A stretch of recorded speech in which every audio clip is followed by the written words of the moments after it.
All right, I see no one. This hearing is now closed. Time 6:01. Please rise for pledge allegiance.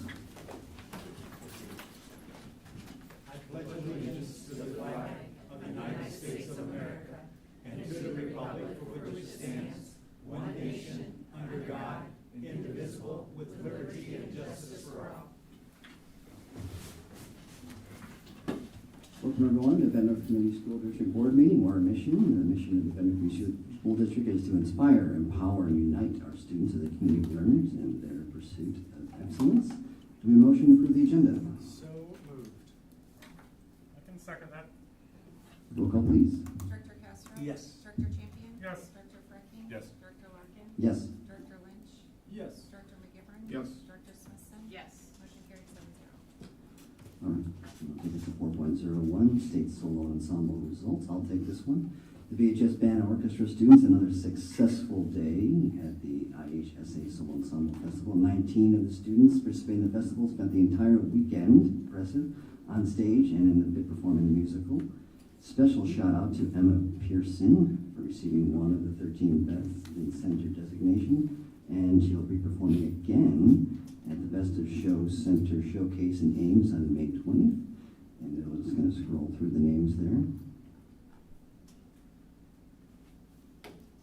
Okay. We'll go to 4.02. I think Director McGivern, you might be the only one with a kid in middle school. Would that be accurate? freshman and a fourth and a second. Close, so close, okay, well, 4.02 is over Take to it you. anyway. I'll take it. I'll take it. What grade my kid was in? On Saturday, April 12th, Bettendorf Middle School sixth graders Liam Bootmeyer, trumpet, and Ben Piesel, oboe, participated in the Co-College Honor Band in Cedar Rapids. Selected students spent the day rehearsing with other talented young musicians, and concluded the experience with a special concert performance. So this is a big way to go to Liam and Ben. Very proud of your hard work and musical accomplishments. Great job. All right, thank you, and over to you, Director Frecking, on spring letters. There's a lot of sports categories here, so it's your department. All right. Following students were recognized on April 16th at the Spring Letter of Intent Day. Sam Beecher, football, Co-College; Carson Bohanik, soccer, University of Nebraska; Zach Brown, track and field, St. Ambrose University; Casey Clark, baseball, Blackhawk College; Max Davidson, baseball, Northeast Iowa Community College; Campbell Doppler, diving, Rider University; Gabe Franzman, soccer, St. John's University, Minnesota; Edelyn Galbraith, volleyball, Truman State; Izzy Giza, wrestling, Wartburg College; Isaiah Guyton, soccer, Central College; Ryden Heaton, cross country, Wartburg College, Ryan; Caden Kelly, baseball, Northeast Iowa Community College; Wrigley Mathis, baseball, Kirkwood; Braden, I got that one? Yeah. Thank you. Soccer, Carroll University, Wisconsin; Lacey O'Malley, swimming, Illinois College; Cole Odify, basketball, Northwest Missouri State University; Landon Potts, soccer, Purdue University Northwest; Kaiser Riley, track and field, St. Ambrose; and Brooklyn, cheerleading, softball, Des Moines Area Community College; and we left off Tommy Bloom, football, Upper Iowa. Congratulations to all. Congratulations to all them. All right, 4.04, student board representative. Hello. Up here, but.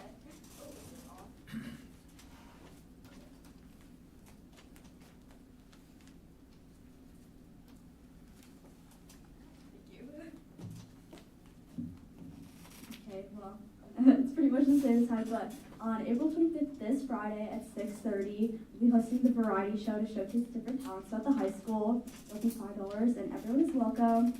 We were able to gather a record number of acts this year, which well over 10, which we're very happy about. And we really put the variety in the variety show. So I'd love to see all of you guys come out and support us this Friday. So, yeah, pretty much it for student council this week. Thank you. All right, BE reports. Statement, or you went moving Did I skip one? Oh, 4.01. wait. I do this every meeting. I'm sorry, Amy. it? Don't go far. My dyslexia kicks in there. So, You can read it twice. the president's statement. This is for those members of the audience wishing to address this body. This is your time to do so. Please keep your comments to 3 minutes and check in with the board secretary. Coming forward. All right. Having seen no one, transition to 4.06. Now you're up. Okay. All right. We have several updates to share today. Yesterday, I had the pleasure of taking ISEA President Josh Brown on a tour to visit educators and support staff throughout Bettendorf. We were able and proud to showcase the incredible work happening in our schools, from innovative practices to the strong relationships being built between building administrators and their teams. These partnerships, supported by ongoing training and guidance from ISEA, have played a huge role in reducing concerns typically brought to BEA meetings. President Brown was truly impressed by the education and collaboration that he saw on his visit. A special thank you to those that welcomed us into their spaces. After our site visits, President Brown met briefly with Dr. Morris, representatives from BESA, and members of the BEA leadership team. Together, we had discussed ways to strengthen collaboration and support not just in Bettendorf, but across all Iowa public schools. Looking ahead, May 1st marks the National Day of Action.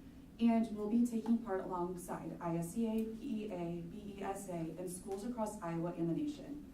As part of this coordinated movement in response to harmful policies being advanced by the Trump administration, we are standing united to advocate for our students, our schools, and our future. We will be hosting a walk-in event with scheduled times, and this information is going to be being pushed out soon. And this event is open to all, not just members. Please join us and watch for more details in the coming days. Unified efforts are essential in raising awareness and driving change. Also in May, BEA will be hosting a spring social at Happy Joe's from 4 to 7 on May 7th, and this is a great opportunity for our members to connect and celebrate the work that we're doing together. Lastly, I want to highlight the ongoing efforts put together with Dr. Morris, Miley, Trent, and myself, as he's our membership chair, as we try to expand educational opportunities for our members regarding insurance, just the background of the school. What does it mean? How can we answer questions? Just these opportunities that we need to have to better educate everybody, all the teachers and staff in Bettendorf, to answer some of the whys and how things are done, why decisions are made. And so we have been working on that. We really want to have a collective effort in just educating and having those questions answered, and it not escalating to a point where they're venting on social media or just sharing uneducated information. And so that has been a pushed effort that we're trying to do. And as public school advocates, I also ask, how are you educating and engaging the communities that you're a part of that educates the policy decisions at the state and national level that directly affect our district? So when you are out discussing with friends or out at dinner or just in your communities, how are we all collectively educating others of what's happening in the public school sector and what that means for our students here in Bettendorf? Policy decisions are being made that are directly harmfully affecting our students, which in turn affect everyone. So how are we sending that out as a collective effort? And that's all I have for tonight. Thanks. Thank you. Professor report.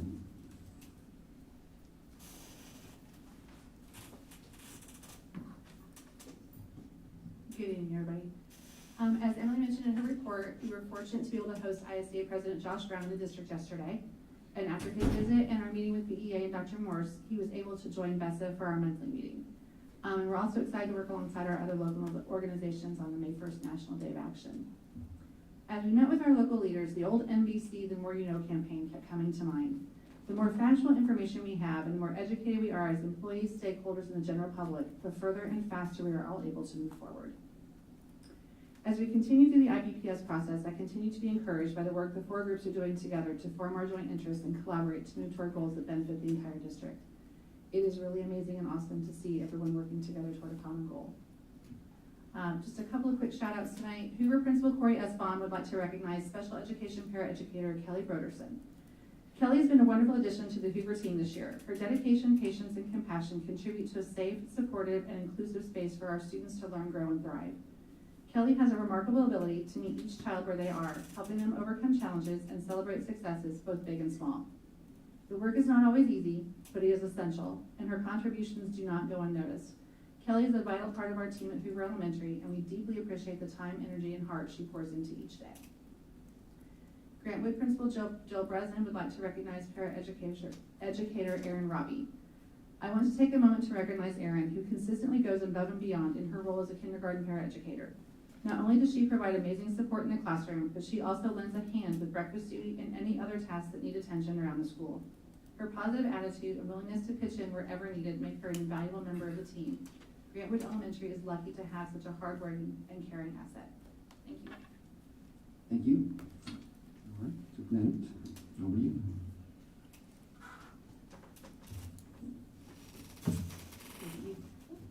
Good evening. I first want to say, in honor of our National Volunteer Recognition Week, I want to thank our volunteers who were able to join us tonight in our way of recognizing them. Thank our board directors who were able to be present as well. And I want to give a special thank you to Celeste Miller, our Director of Communications, and her assistant, Monica, for making the event so special. From the details, in terms of creating bookmarks for all attendees, to having some special gifts for them to take on their way out, as well as the food, and the video that was put together. This takes time to that attention to detail, and I appreciate all the efforts that went into that, and we truly appreciate all of our volunteers. They really are the unsung heroes in our district for the countless hours that they give to support students and staff in our district.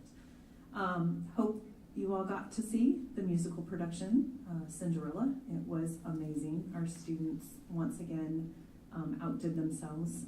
Our directors put on an incredible performance. And so it was a great, it's thoroughly enjoyed by many. It is also Administrative Assistant Appreciation Day, and I know here in our central office, we have been honoring the incredible team at the central office each day this week, and that honoring will continue through Friday. I know our buildings are also finding different ways to thank their support staff for the work that they do to ensure that they can get their jobs accomplished. And as my colleagues before me had commented, we met this week for IBPS. There have been some incredible collaborative conversations. The work is moving forward, and we meet again next week. So I appreciate all the efforts of that team and the 4 groups coming together to find these common interests to make our district even better than it is. So thank you. All right. Do we have a motion to approve the consent agenda? So moved. Second. Roll call, please. Director Champion? Yes. Director Farking? Yes. Director Larkin? Yes. Director Lynch? Yes. Director McGivern? Yes. Director Smithson? Yes. Director Castro? Yes. Motion carried 7-0. All right, and this is our first presentation. Big group in We brought friends. This is exciting. I know.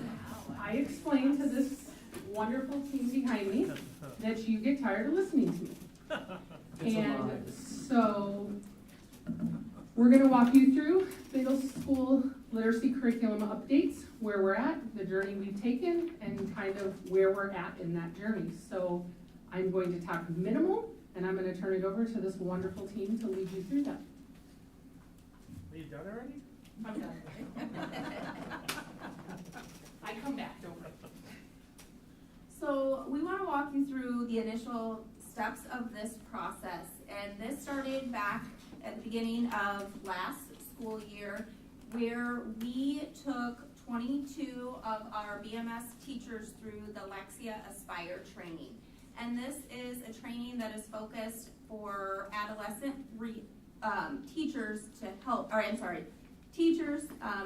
adolescent learners through the science of reading. And we specifically brought on board our language arts and our special education teachers and our academic interventionists for this. The purpose was to be able to give us all a good baseline of the science of reading. As secondary teachers, sometimes we don't always know the science of reading because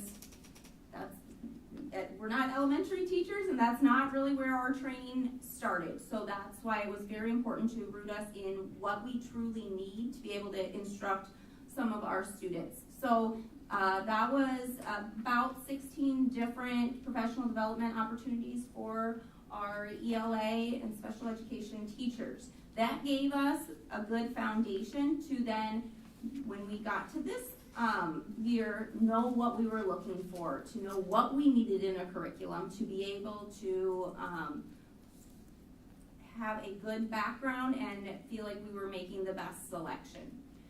So fast forward to this year, in January, we started looking at curriculums.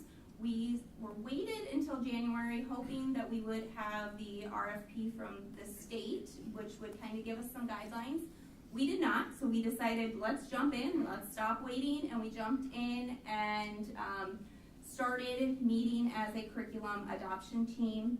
End of January, mid-February, we had some vendor presentations with a smaller group, and then mid-February to March, we went through the evaluation process for some of the curriculums that we had seen through the vendor presentations. So, and then that brings us to April, where we are here presenting to you. We're getting ready to prepare for implementation and training. And I will tell you, I am personally very excited about this process. This is something that is needed, and I think the rest of our team will speak to the other steps and why this is so exciting for Bettendorf Middle School. Hello, my name's Lisa Barnes. I teach 8th grade general ELA and the honors ELA at Bettendorf Middle, and have taught general ELA for long enough.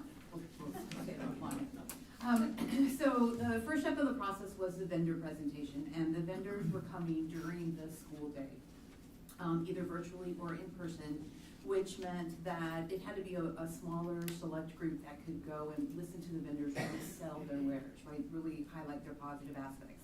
And I was fortunate enough to be able to be the classroom teacher that was on that committee, because I was able to arrange some coverage. So I would go and we would all go and watch the vendors and listen to what they had to say. However, you'll notice that also there are lots of other people that are acquainted very highly with language arts. Nikki Armstrong, Landon Fry, Rachel Dierks all have ELA experience, as well as Shayla Winty was our special ed specialist. So we went and we listened to the presentations, and then we debriefed afterwards, kind of talking about what we liked, what we didn't like, what we wanted to inquire more about. And that was the list of our vendors, which are right here. So we saw all of those, like I said, either in person or virtually, and really took notes as we went. Each of us took notes on specific things that we heard.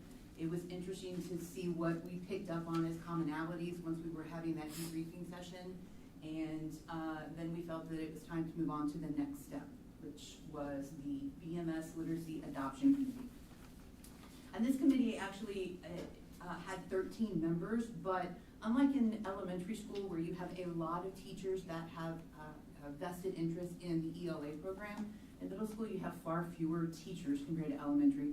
So everyone was asked if they wanted to be a part of it. There weren't like a specific limit of numbers of teachers who could have been a part of this process. But these 13 people did say and participated, and if you look, you've got their titles behind them. There's a well-rounded group of educators. So we felt like we had all of our levels, all of our special needs, our EL was involved. So we had a really good team of teachers who evaluated our curriculums. Oh, phone a friend, it's me. So this is where the district helped with this process, was what is this going to look like when we sit down to evaluate. We did it very similar to what we did with the elementary. The challenge you run into at the secondary level is the evaluation tool. Elementary, there's a lot out there that you can pull from around the reading to science that brings that. At the secondary level, there is not as many. We're very fortunate to have Rhonda, who has a lot of connections through her doctoral program, to kind of guide us to finding an evaluation tool that we could use. When we got to that evaluation tool, if you look at the bottom, I'm not going to read them all to you, is the evaluation criteria. So just like with the elementary, when we looked at it, we didn't just look at it as this one big piece. We took and we chunked it down into all these different parts to make sure that we had a full curriculum that we were looking at. We came down from that list of vendors. We chose 3 that we felt we could take to this evaluation process. This is a heavy lift. This causes a lot of conversations. They got to dig deep. They also have to get familiar with the program, in this case, the online. It's not as easy, it's not quick. They have to try to find it and see it and know where that's at. So it was important that we try to narrow that list down, because we just don't have that time to go through that in depth with all of them. We divided into 3 groups, 6th, 7th, and 8th. There are differences in what those needs look like. So we split those into groups, and then we ensured that some of our specialty teachers were in each one of those groups to make sure that there were people that could give input looking through a different lens. So after evaluating the first 2 curriculums, we stopped and we did a strengths and stretches activity, which was very similar to what we did with elementary. So basically what we do is we have them take each curriculum, we do a T-chart, and we say, what are the strengths? We don't say what are the weaknesses, because I've said to them 100 times, they're tired of hearing it. If there was a perfect curriculum out there, everybody would be using it, and we wouldn't have to go through this process. There are things that everything is going to have to, we're gonna have to dig into. So we call it stretches. What are we gonna have to look at a little bit differently? We then, after they went through that for each curriculum, we shared out, had conversations. It was interesting. One may have seen something as a strength in their grade level, but it was a stretch in another grade level. Why is that? What were we looking at? Those were the important conversations that we had. And then we asked some questions. What are commonalities? Because that is the flow. We want to make sure it's flowing through all 3 grade levels. And then at the end, we do like we always do, an anonymous vote to see where we at and what needs to happen. So I'm going to turn that back over.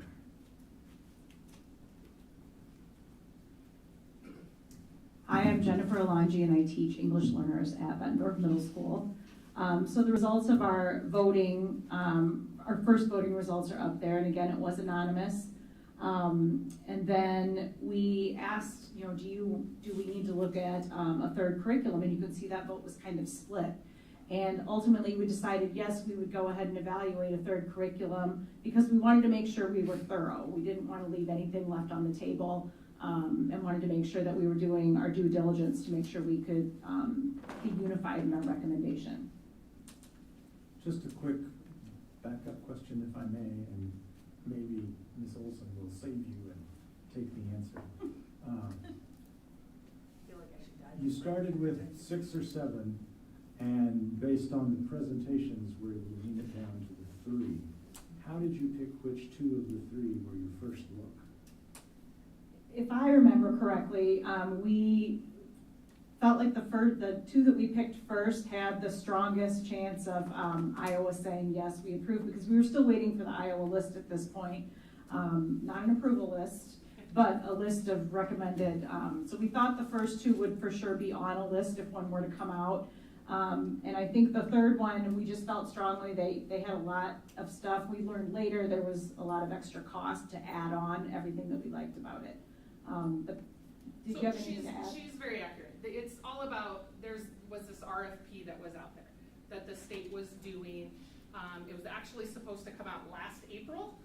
It didn't come out.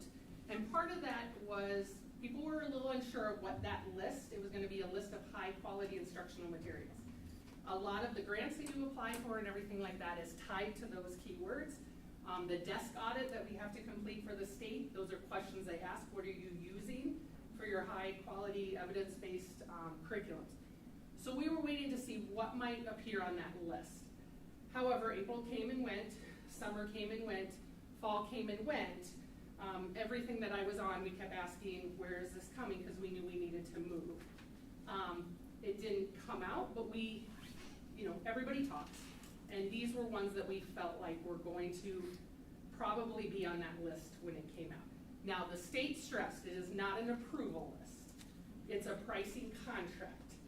However, in this day and age, that is a big deal also because, money is scarce. And so it was that combination of that. So as we looked at it, we picked those 2 because as our vendor presentations, we felt like they had what we needed and would be on the list, and then we kind of ranked ordered them that way. And the list came out in April. I will say it was not quite what we thought it was going to be, and I'm going to leave it at that. Can I talk about that?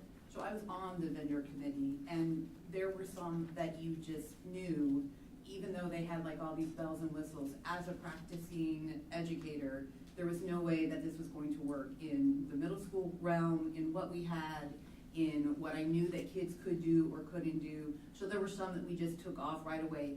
The vendor committee did, because we knew that it wasn't even viable, so why bring it to the other teachers? Did that answer your question? It did, though now I'm curious about the state approval list. I would love to chat with you another time about that. So upon looking at a third curriculum, we looked at a third one from the list, the Into Lit for HMH, and it still couldn't beat our number one from before, which was Amplify ELA. So at that point, the question was then asked, do you think you've looked at enough curricula in order to make a decision? And you can see the vote was unanimous.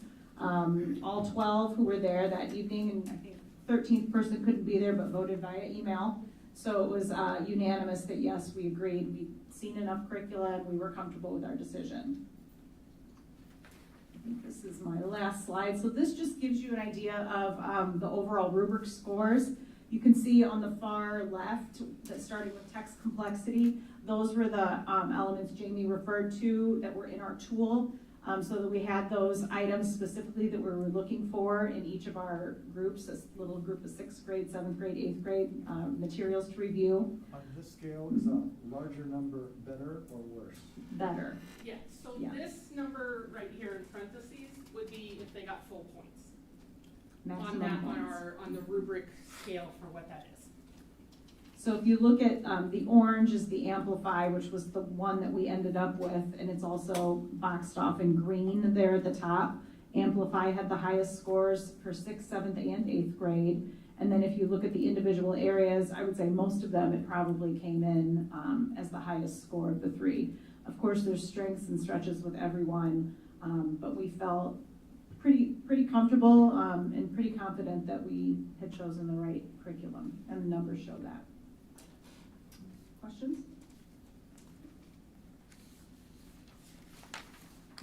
All right, I am Landon Fry. I'm an instructional coach at the middle school. Previously, I primarily served as an 8th grade language arts teacher and honors language arts teacher as well, so I have some language arts background I also brought to this process.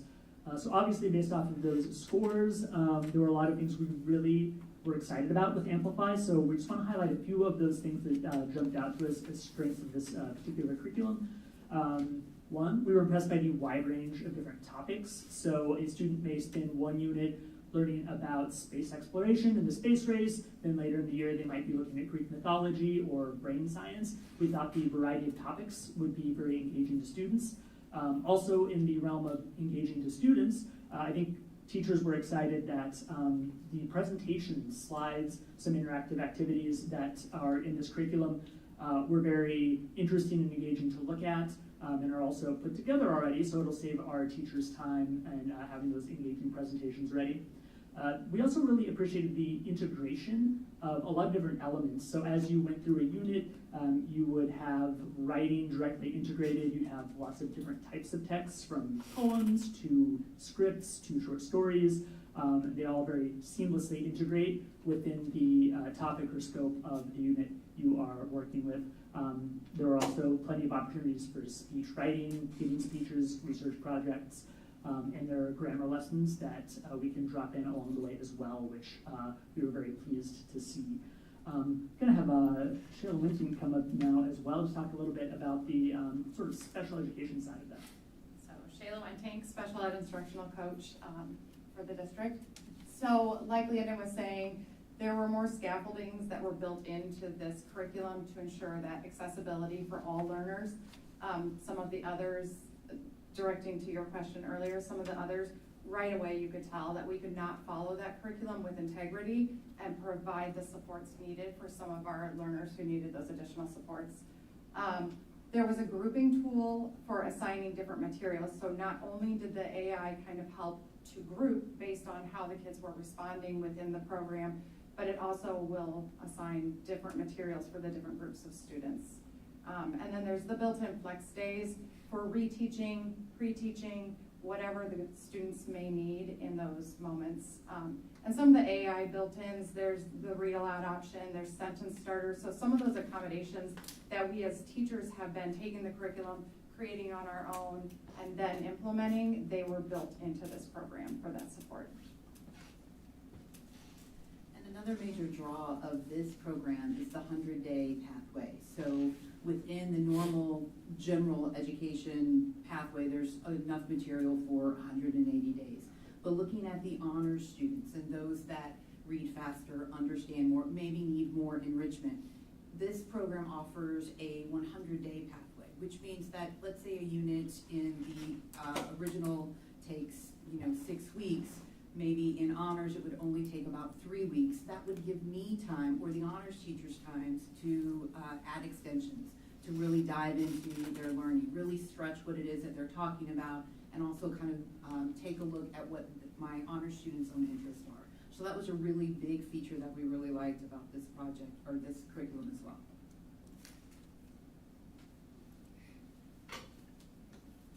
So looking at next steps, before I start on that point, I want to take a moment and say, this group, they've done an amazing job. The work that it takes, the timeline at which we went was aggressive, and it was appropriately so we could make sure that we have the right resources for our students on day one. And I appreciate everything they've done. They've set an example. We want to do this process for several curriculums over the next several years, and so they set the bar high on how this works. So thank you to all of you and to the committee, that those that could not be here. Now, looking at next steps for us. We are looking at making sure that we have this online platform as soon as possible. There is going to be printable materials that we need to look at and see how we want to fully implement that, but we want to make sure that we have that platform for teachers as quickly as possible so they can start to play around with it, get in there and dive in. As you know, some people are that's how they're going to spend their summer. Some, they won't want to, and that's respectful, and we want to respect anyone on that continuum, so the sooner we get this, the better off we are. We have an opportunity in June to look at some professional development days, so we have Amplify lined up to come in and teach us for a full day and walk through the program and just the ins and outs, and it allows, we got the sell earlier, and so now we get to really talk to them and say, okay, now we're in, now let's really ask some of the questions and help us explore this so that we feel comfortable as we start. Our goal is to have that full implementation year one in 25-26, but we also recognize that we want to continue on with that professional development. As we go through this, one of the things that we've talked about and we've been mindful of talking through is, like, while we talk about implementation year one, we recognize that's a journey, right?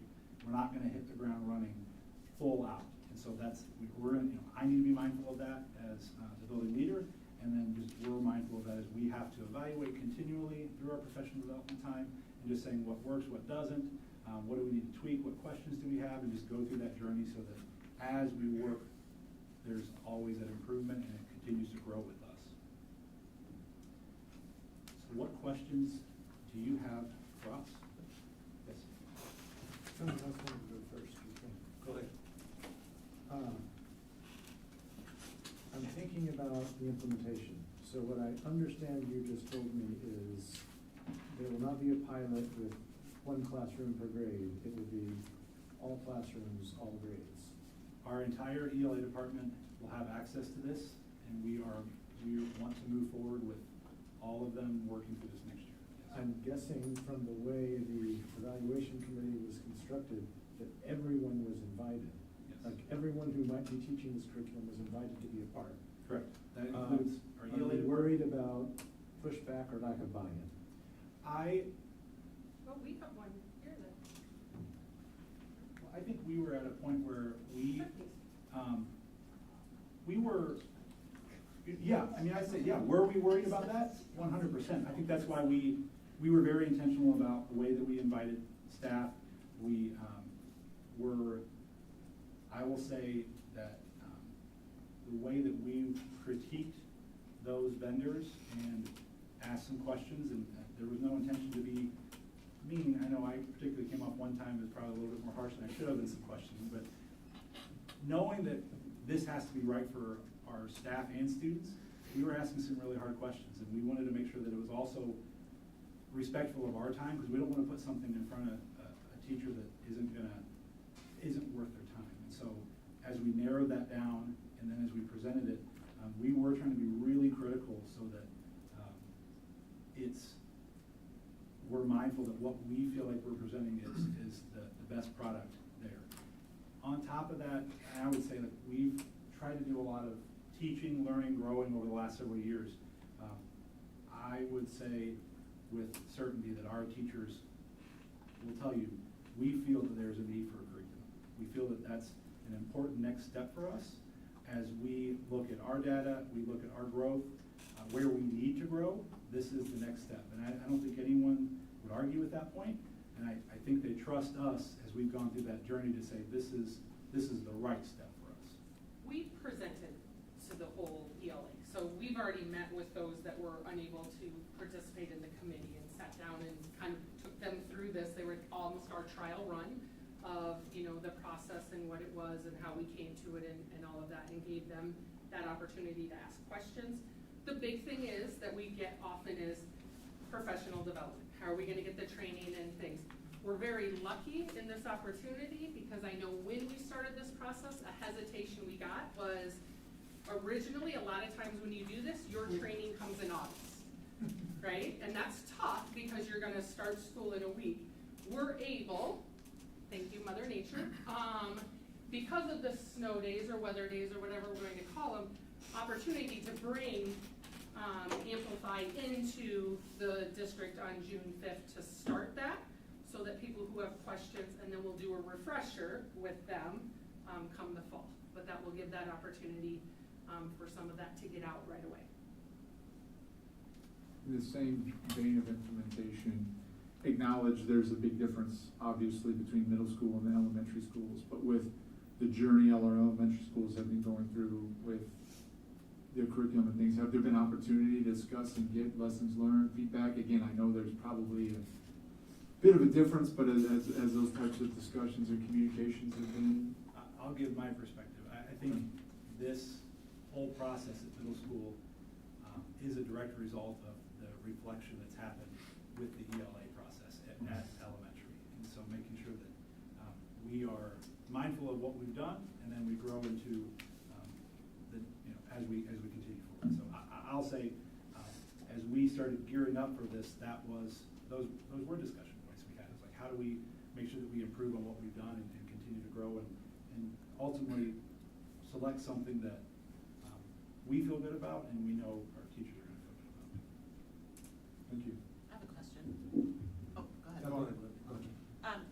What opportunities in this program are there for data points for looking at reteaching, not just for your special education and or your accelerated, but for your tier 1 kids that you may not realize need that tier 2 support? Is that built into the program? Is that something that you talked about? I will say I've seen enough now that I agree with you, but yeah, this one had it built in. So all the kids are gonna fall on this graph. It's gonna take what they're giving the program and it's going to, and that's where that flexible grouping comes in. It's kind of pulling kids. So some of our special ed kids may not fall in this group, but some of our gen ed kids may, and so, yes. And in this case, are the teachers doing that work of the data, or I know that Amplify. In your current situation, yes. They are, right? Which is very hard to, you're dealing with over 100 kids and you're trying to kind of guess what they need sometimes. But does Amplify have that built in? Because I know that's something that can be a huge time saver for teachers too. It's something that's different, and a lot of middle school and secondary teachers are not used to that type of data. So are there plans on how to implement that, how to put that into, I don't know if you have like an RTI time or anything like that, but have you had those discussions? Because I think that would be really important. I think more of the training itself. Like, I'm really looking forward to having that training on June 5th and figuring out, okay, I think I know how this might work, but I've only seen, a small portion of it. So I want someone to come in and tell me this is the best way, or this is a way, and look at some of those things. And yes, the component will do the grouping for the teacher, but you also have a way to manually mix up the groups. If I see that Johnny really didn't do well, but I know that Johnny's just having an off day, and he's got it, I can move him into the enrichment group or whatever other group I need. That also. It sounds like it's a really flexible program. Yeah. Okay. And I will, to speak to your point and add to it a little bit, we do have an RTI time win, and there is some very intentional conversations. We actually talked about this at BLT this evening about where we want to go with that and how we want to springboard with what we've done this year and help that be more reactive to some of those standards that we're running right now. And so I think this program is gonna help with that.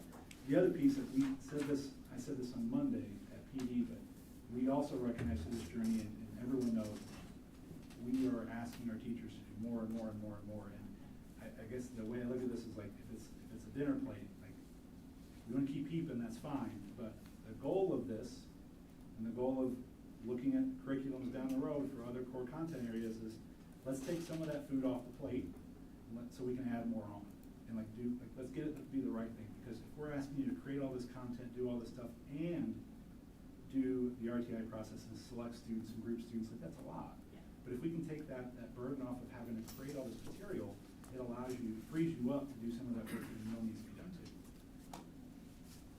Just quick 30-second, what is the Lexia Aspire? You all participate in that in a nutshell. What is that in 30 seconds? 30 seconds. We presented that at the end of last year. That's the letters, Science for Reading training for secondary levels. All right. It's a choose your own pathway, and Rhonda kind of picked what we needed at the time. Thank you. Yep. Is this continuous for 6th, 7th, and 8th curriculum then? Does this go from one year to the next? Yes. Yes. Are there any other school districts in Iowa that are using this? Or is this, are we kind of? The answer is yes. We asked that question as we were going through the vendor presentation. I can't give you a specific on who, because I know they answered yes, but they didn't say what districts. There are schools in Iowa that are using this. So is this basically a And on Illinois Quad Cities, there's a district that uses it as well. so in Illinois Quad Cities and maybe DeWitt then? Is that right? If you want a list, I can email Chris. Well, just sometimes, things that just, or we just, have other districts kind of proven that this is worthwhile Yeah. and the best thing for their district, I guess is where I'm coming from. And the way I look at this is, part of our time in June, that's a good question to ask, because if they're a year ahead or 2 years ahead or 3 years ahead, if they've gone through some speed bumps, let's figure out what those were so we can work through those. Yeah. Correct. Is this basically a computer-based curriculum, or is there some direct instruction, or? There is direct instruction. There is components that are online, but there's also components that can be printed. This is there are novels, there are readings, like there's tactile pieces, like it's everything. And I would say that's one of we didn't want something that was, go ahead and open up your computer and go. We wanted something that was gonna, assist us from that side and work to get some of that food off that plate. But this isn't just, here, you go sit down while this teaches you. The other thing we're very mindful of, we are a one-to-one district. And with that comes cost. So then when you start to look at workbooks and things like that, this has consumables, but the features that allow for that differentiation into lessons and all of that, workbooks are static. And so as kids need something different within that platform, it provides it, but anything that's in that platform can be printed for those students that need that. Thank you. What was lacking in the previous curriculum that you feel that this will fill that void? There is not a curriculum. So everything is this. I've been teaching, Director Castro, I was teaching the year before your wife retired. So we didn't have a curriculum? We didn't have all these years we've not had a curriculum? We have not had a set curriculum. That is horrible. We have bought supplements. We have had things that have,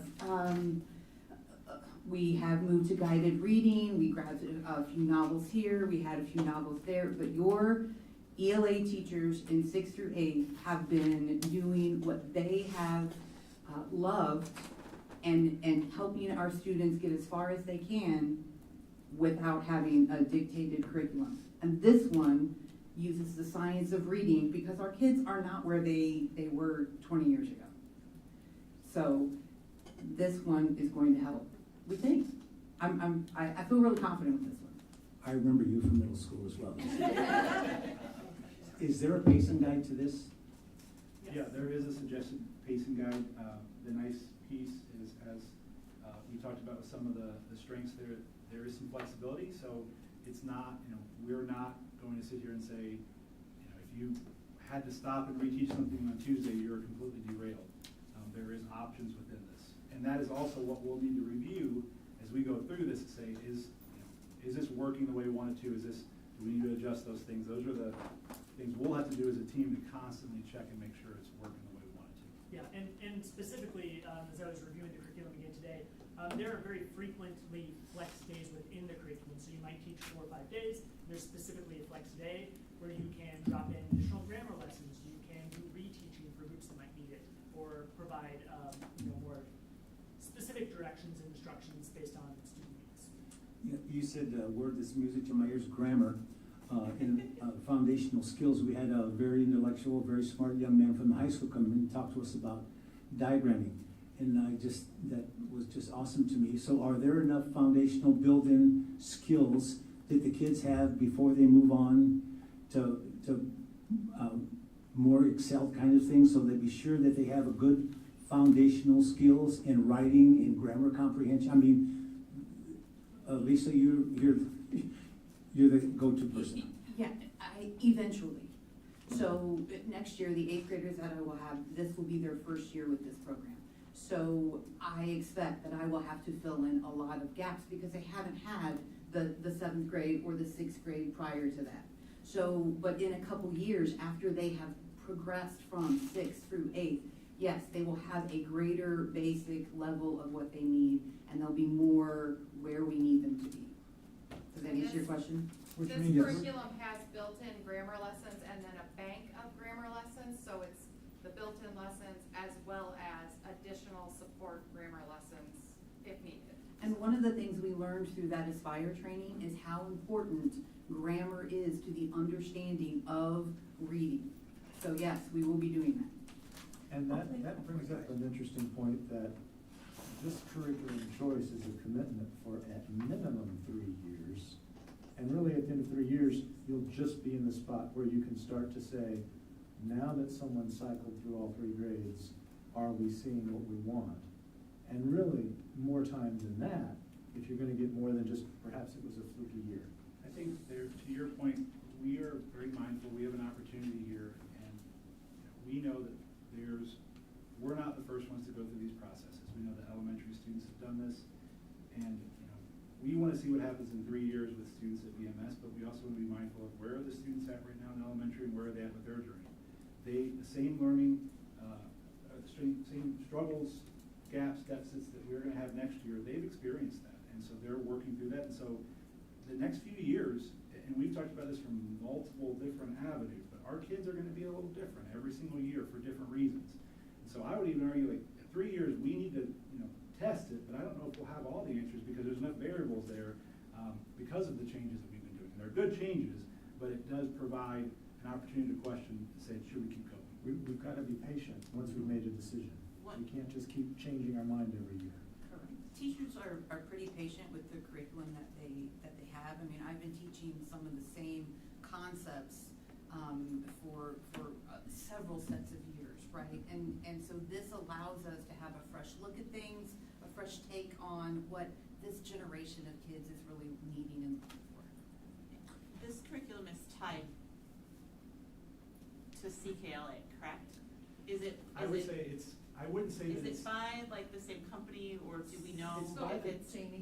where you have to, I think where it I gets, don't know that it's It tied gets to, very right? confusing because Amplify's a vendor I've got it. who picks different things up. So they pick up, like our math curriculum that we use, illustrative math, is an open source. If you go and search, you have a lot of different companies that use illustrative math. Ours is Imagine Learning, that's the platform that's put together. So CKLA is an open source material, then what happens is the publishers pick it up and then they, I say jazzify it. They make the slideshows, they put in some of the AI things, some of the online dashboard and stuff. So sometimes when we hear Amplify, and I know there are some strong feelings in this room about the process that we went through with CKLA at the elementary level. I always caution, nothing is ever gonna be easy when you're changing. Even as excited as this group is, I predict at some point we're gonna sit down, there's gonna be a lot of frustration because it's different. And as Lisa said, she's been doing this like 50 years of the same curriculum. And so asking her to change after those 50 years into something different, there always are those tough conversations. The key is this isn't in addition to what they're doing now. So we have to make sure that we may have to supplement things because of where students are at, because of gaps that we're seeing as we're trying to fill that from starting at kindergarten down, but we can't supplant. Right. And those are hard conversations because you may have a unit you love and you've been doing it for 21 years. And so Rounding error. that's all where you wanted, and you're very passionate, you put a lot of time into it and all of that stuff, but we can't supplant something else because it's the integrity. The curriculum's research and evidence-based is off of using it with integrity. The reason I ask that is that what I'm thinking is that as our elementary kids as they start coming up, having had more foundation, right, in the elementaries, because they didn't really have curriculum that they were using as much, right? So now that they're coming up through an articulated curriculum, as that happens, then we won't have to do quite as much backfilling, but we've got to be consistent, right? If we can't just say, oh, it's been 2 years, I didn't see what I wanted, we got to change it all, because we're never going to make that progress. They meld right? into each other, right, they meld into but they're each not other. the same, necessarily the same thing. So when you ask, Kristen is our Amplified person. So when someone brings me something for Amplified, it could be science, it could be CKLA, and now it could be ELA, and who knows down the line, they appear to be grabbing a lot of different things. When you look at that, she'll tell you they're not the exact same thing. It isn't like when you buy a K-8 curriculum, but they are built to meld into each other. Okay, Correct. they're built to kind of go with each other and build on those strengths that they've done in Paul, I'm sorry. Last question, I have to ask this, for the teachers, do you feel this was a totally independent process and there was no being steered to a certain, pick this one or pick that one, it was a totally independent selection process? Thank you. All right. Oh, she's talking. I will say that I was suspicious of that at first, but after I saw the other curricula that were out there, it became very obvious that this is the one that is the right choice, because the other ones were lacking in, whether it's special ed support or honors extensions or just like too much project-based and not enough, structure. So I feel good about this one out of the ones that we were able to choose from. Great, thank you for talking. We did not want to. I take that to mean that you were worried that there was some side of the district that was forcing them one way or the other. And I just want to address that because I feel like that kind of questions my integrity in the role that I'm in. And whether you meant to or not, I just feel the need to address that. Rhonda and I set it up. We didn't take part of any of the discussions. We didn't sit with any group. We were in the room because as questions came up, what about this? Where do we find this? How does that look? We were able to email Kristen right away. Sometimes she could get us answers right away.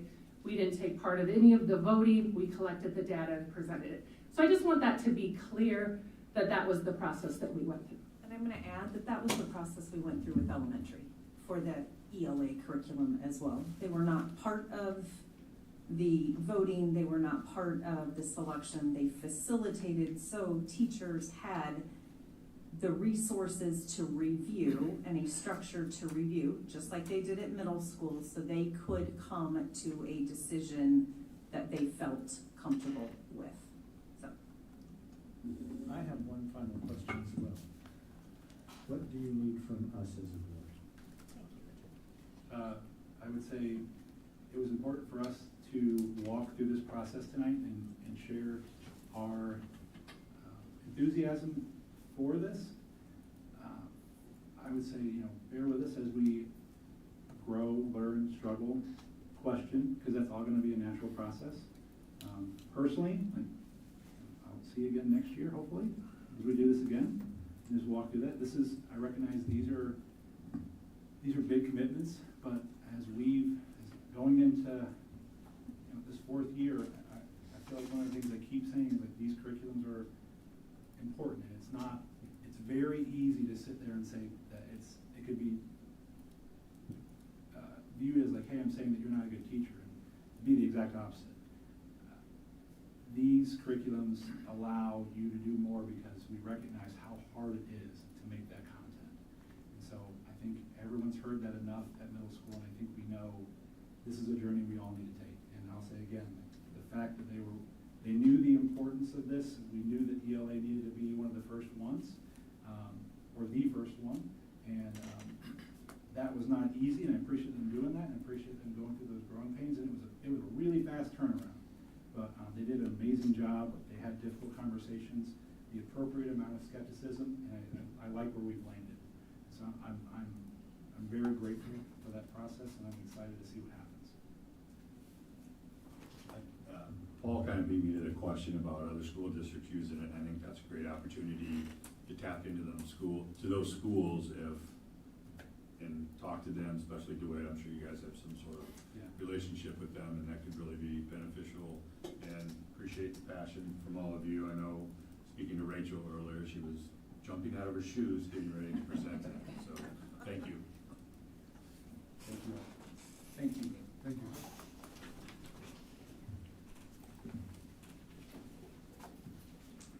All right, 6.02, first read policies. Do you have a motion? No motion for a first reading. Oh, I'm sorry. No worries. What's this discussion, any discussion on the policies as presented? I have a question on policy 220. So when I read this, I had a few questions yesterday. It says any former school board member who has successfully served at least 1 year full term shall, upon retiring from the board, be eligible for the title of Director Emeritus. Directors Emeriti may participate in ceremonial functions such as graduation with advance approval from the superintendent. My question is, how long would that be for? The reason I ask is I see this as sort of opening up a door to where anybody who was ever on the board and has a grandchild that graduates can then show up at graduation and be up on stage. It says with superintendent approval. Right, but how do we decide, like, let's say for Director Emeriti, I want to be on stage at that particular graduation. I don't see them being on stage. I would just Well, see them being seated close by and pop out for that moment in time. But I think we should discuss about, is it lifetime? Yeah. And is it grandkids, or is it just? And what I just had a couple questions. And those might be, I'm the one who submitted this policy. I think it's a nice idea. I think it's a nice gesture to folks who have served. I have not waded into all of potential minutiae, and those are good questions. But it would seem perfectly appropriate for an administrative guideline to exist. You can't do more than 2 events a year, or something like that, or like whatever is appropriate or reasonable, or we can only have 3 people at an event, and the 3 people have already asked, so sorry, you can't do it this time. Whatever it is, I don't have a problem with that. I don't actually have any problems with that. I just have the questions about, They're good questions. I think we do need to have some kind of guidelines with it.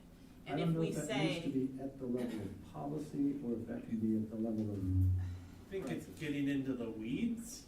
I think if this is a policy the board wants, it's open to the superintendent to deal with it. And you're trying to forecast 100 different issues that are gonna come up. And if it's a problem, the superintendent needs to come to the board and say, this is a problem, it's causing all these issues. Okay. I don't think we can start to make a list of rules. I actually reflect, I think it was on the first 2 years I was in the board, we actually were almost short with people for graduation, just because people had out of the town trips. And it would have been actually nice to call on a couple people to help. I don't think it's a bad idea, and if we proceed with it, it's, a future board can address it and dissolve it if it becomes a problem.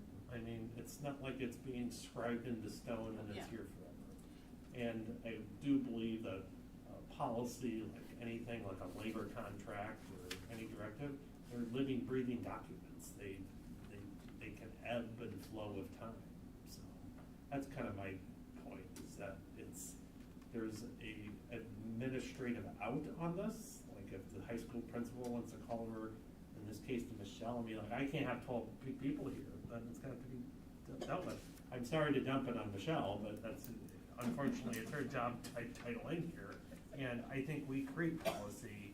I don't think we're here to micromanage the day-to-day activities of it. Fair point, fair point. Those are just things that popped in my head. I had the same question that you had, Linda, just how many people were gonna be up on the stage or handing out diplomas, et cetera. So I was thinking along the same lines. I would interpret this as one-offs. I mean, this is gonna be sort of a rare occasion, I think, that this even exists. As people transition off the board, they move away. I think it is a nice gesture for those that have this high-paying job here to have a little bit of prestige that would continue, right? So I think it's just, if it got out of hand where you had 12 people, that would come up to discussion. I mean, is this something like, if you look at a situation like, let's say a board member partakes in a very large infrastructure project while they're here, and then the building doesn't get opened until after they leave. Like, why shouldn't they participate in that? When this ribbon cutting is finally done at this middle school, and it's a $40 million job, I'm not gonna be here past November or December. I made that clear. I would like to participate in that. That's been one of my goals since I started here. So, I'm not sure if we're not already doing this in some capacity yet. Okay. I even look back at the Edison. Yep, fair point. Okay, I think we covered that there. Any more discussion on any policies? If not, we'll move on to 6.03. Have a motion for the financials. I move we approve the March financials as presented. Second. All right, pause for discussion. Kurt was unable to come back tonight, so you have me.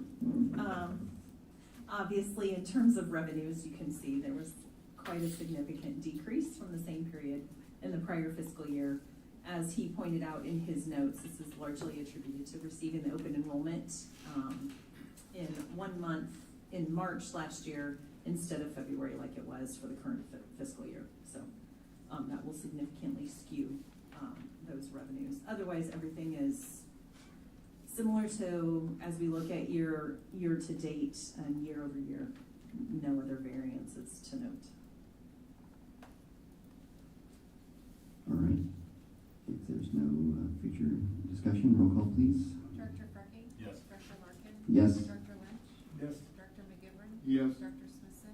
Yes. Director Castro? Yes. Director Champion? Yes, and then can you just tell me who put this packet together? Who put this? Yeah, the packet? slides. It was a group effort. Yeah, it looks very nice. Thank you. It's been nice to go through it. I will take it home because there's a lot of good numbers in here and it's all very concise. Thank you. And Thank you. I just wanted to point out, there's a couple of the charts with the forecast. That's very nice to look at. So, thank you. I just wanted to compliment whoever took it. And I'm guessing that Ms. Olson had something to do with the pictures on the front cover. I didn't do that. Pictures were all But I Celeste. did notice that it was, I was saying it was highlighted. But Celeste did that. I know I'm not supposed to talk during the vote, but I didn't get a chance in the compliment. This is actually for the next Next agenda one. item. Oh, So you were jumping ahead. I was Yeah. jumping ahead. All right, so I was, that's why I was like, That's why I what's was happening like, here? You pulled a Patrick there. I did, you're wearing off. All right, I'll quit talking. All right, we have a motion on 6.04. Do you want to take the motion? No, I'm not going to after that. Well, in that case, I move we approve the fiscal year 2026 budget as presented. I will second. All right. I'm not even sure I can take over after that. I'm The sorry. hope had been that Kurt would be able to join us tonight. Again, you have me. Kurt and Lane worked on the projections for our fiscal year 26 budget. I've since continued to work with Lane as Kurt transitioned on. to bring you some data this evening, and our amazing board treasurer, David Farmer, said he would help me out if I needed it. So when we think about, as we get started, Celeste, would you mind pulling that up, if you can, if it's working? I gotta figure out where to put it, I'm sorry. No, no worries. You know, we always start with our presentations, or as we're thinking about budget, our strategic plan really is truly that roadmap that guides us, where, you know, we go back to those 5 priority areas that we have around coherence in the organization, learning and achievement, accessibility and supports for all, strategic resource allocation, and parent and community engagement. And so when we think about these projections in our budgets from year to year, we want to make sure that as we're looking at forecasting, because that's what a budget is, you're forecasting, you're making your best guess at how things are coming in. And unfortunately in this year, as we project for next, SSA was late to come out.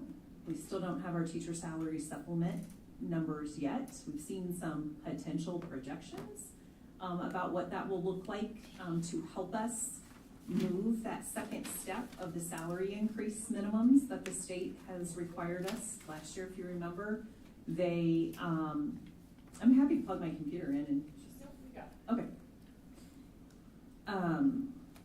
That last year, teachers, the minimum starting salary for a teacher was $47,500, and teachers at 12 years had to be at $60,060, and then they would move to 62 this year, and then to 50,000 for beginning teachers. The state legislature had made a commitment that for those 2 years, they would add some additional supplement to our TSS dollars to help offset that increased cost. There is no guarantee moving forward, and what I have seen is the rate they set us at this year will be the rate that drives our TSS will be the base number that drives our TSS moving forward, which is contingent on them setting the state supplemental aid percentage. So our SSA just came in for the state. They have approved a 2% increase, which, as we know, is lower than what inflation is running. So just keep that in mind while our salaries and other expenses compound and continue to increase. The supplemental aid that we receive does not match with what those expenses are. So if you'll just kind of go through the first few slides. We always ground in our work as leaders in the organization. We ground ourselves back to our core values, our mission, our vision, and then you can go through the priority areas that I already discussed.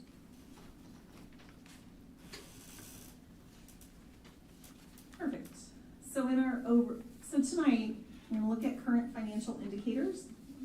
Helps us make those projections. The assumptions, the areas that we make assumption in to help us project what that budget's going to be, and then the components of the aid and levy, which is simply what we, the majority of the aid and levy is already completed for us by the state. There are a few pieces that we get to determine, like you want to set your management levy rate at.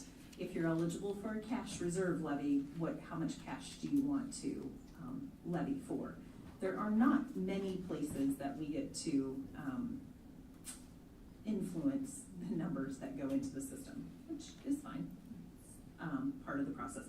I think, though, that is important to understand as we prepare. So on the next slide, you'll see when you're preparing, the slide says a long-term projection, what I will call when you're budgeting or forecasting. What will your expenditures be in the subsequent year? What will your revenues be? And then long-term, right? Because you've got to look out ahead to make sure that if you're in a declining enrollment situation, that you're managing expenses in a proactive way so you don't find yourselves in a very, in front of the SBRC. And we'll get into that a little bit more. So the 4 key assumptions that we used, really Lane, our Assistant Director of Finance, and Kurt, were look at enrollment, your state supplementary assistance rate, property valuations, and tax rates. First assumption I want to kind of walk through is enrollment. As we know, it is our primary driver of the district's general fund financial position, and then how they base that foundation formula. So if you remember, budget enrollment, you'll hear it referred to as certified enrollment, is that the number of students in our district that reside within our district boundaries. Okay, so that number is taken on what we call count day, October 1st. So this year it was October 1st of 2024. That then sets your certified enrollment number that is used in the the state's projections to determine what you will get in your district cost regular program number. And then they also project an enrollment served. So it's the number of students attending in your district. So that could be tuition in students, that could be dual enrolled students, that could be open enrolled students. So those numbers are different, and they serve different purposes. And then you also have your weighted enrollment. There are different weightings that you can get where you get more than a value of 1 for a student. For instance, your students with special needs, right? There's a level 1 weighting, level 2, and a level 3 weighting. Thanks, Jenny. Did I run Celeste out? Yeah, she's done. I know. Here is just a historical over the last really 10 years of what our enrollment has been from a certified. So on the previous slide, they refer to that as the budget enrollment. The terminology we use most frequently is certified enrollment, and then our served. So these are the numbers as they were taken on count day. So the October, so that October 2024 number drives your projected budget for fiscal year 25-26.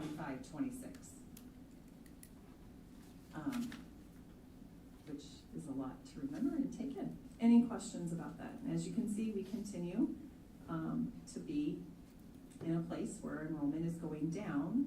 Although if you go to the next slide, Jamie, while our certified enrollment was down, our net open enrollment was up on count day for the projected budget moving forward. So we continue to be one of the few districts in the state of Iowa that remains a very steady net positive open enrollment district.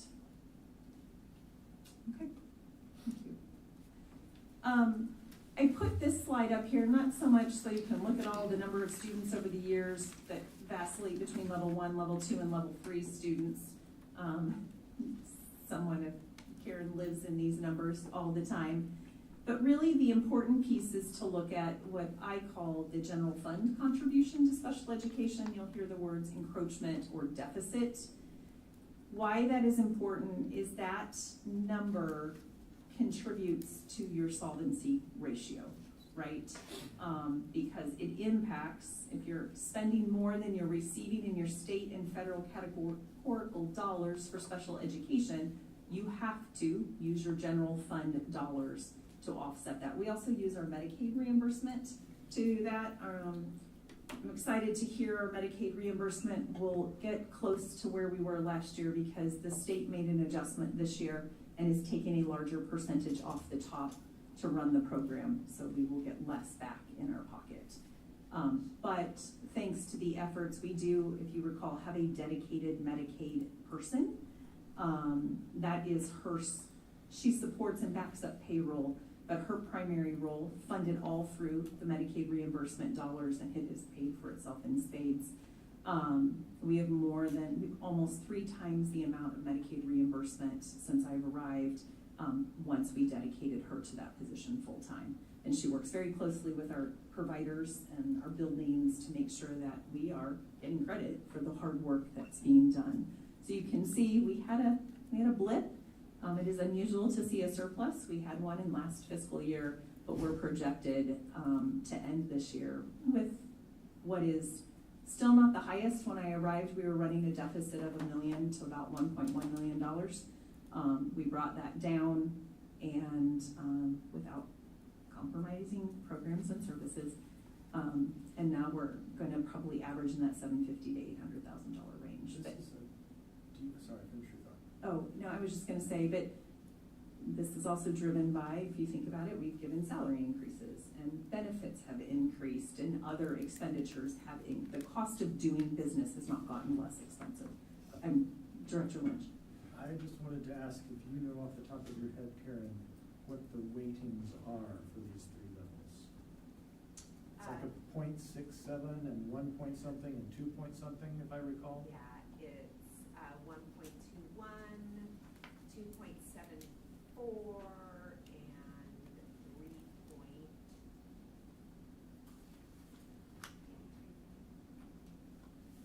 Which essentially means that for every student that's categorized as a level 1 student, we would get, the 1 is the 7,800 standard SSA, and a 0.2 additional. Because the state does recognize that there are additional costs associated with this education, even if that 0.2 is grossly underestimating the additional costs. They have not changed that funding formula in decades. Wow. So, which is just hard. Thank you. Yeah, Thank you. welcome. Yes, that is an important caveat. There's been talk in the legislative session since even I've come back to the Midwest, but they have not done anything with that. If you'll move to the next slide, but as we're transitioning, what I didn't say is as Lane and Kurt and myself were working on this, a lot of the graphs that you see come from, we generate those out of the data that comes out of what we call the comprehensive financial projection model. So it is a projection model for budgeting that school districts use. It's co-created by the Iowa School Finance Information Services, which we are a member of, and Piper Sandler, who does a lot of the bonding piece. Had multiple conversations with them this week over a middle school project. So it is an amazing tool that allows us to do some short-term and long-term projections and to look at trends. And so you can either, the tool comes at no cost. We'll do a workshop in the fall to help you get started with your new year, but then they also have a model where you can pay a very nominal fee and they will work with you to load the data, do consultation with you over trends and projections for your district specific. We're finally getting to that place post-COVID where the ESSER dollars are gonna be far enough in the rear view mirror where we can start getting back to looking at trends over time. When you had that influx of those federal dollars, it just made projections a little more complex because you were getting this influx of miscellaneous income. Much appreciated. We were able to leverage that for a lot of wonderful things in this district, but it does make budgeting a little more complicated. Dr. Morrison, we used to have the Forecast 5 that gave us a good report. Do they still do that? Or who does Forecast 5? Or do they still do it? Is there anybody that does a Forecast 5 deal? So that is a company out there that you can pay to do projections for you. Their cost is very, it's expensive. It is costly. I think the nominal fee for what they call the CFPM Pro is something we are going to look into next year to enhance what we're already doing with the projection model.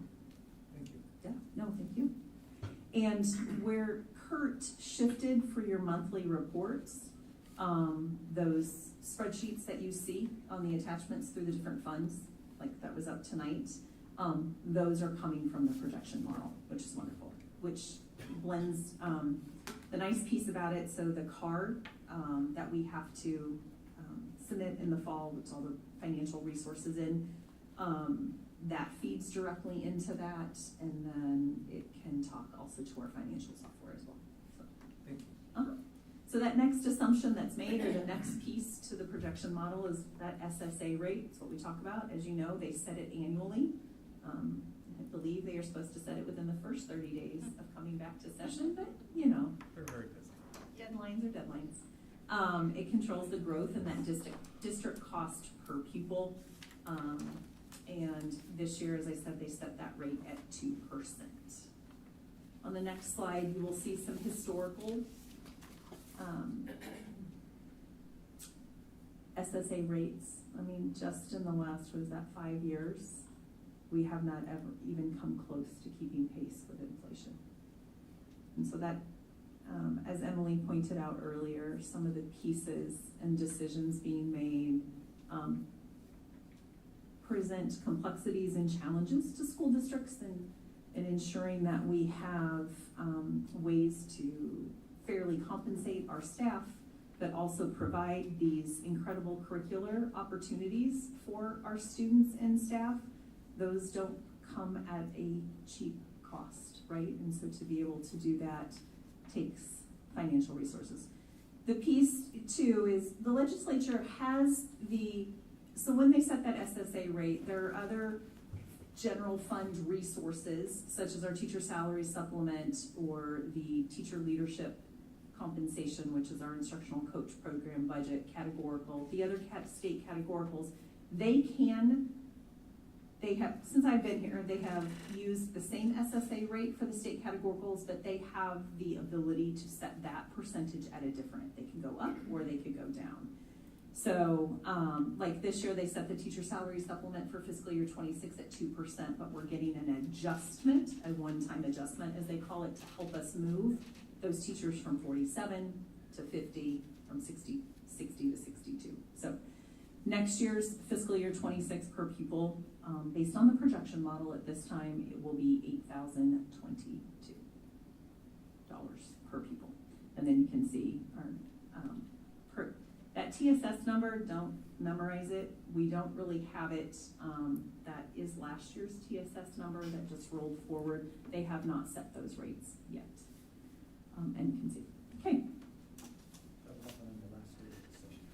We got a message today from the Department of Management, the director.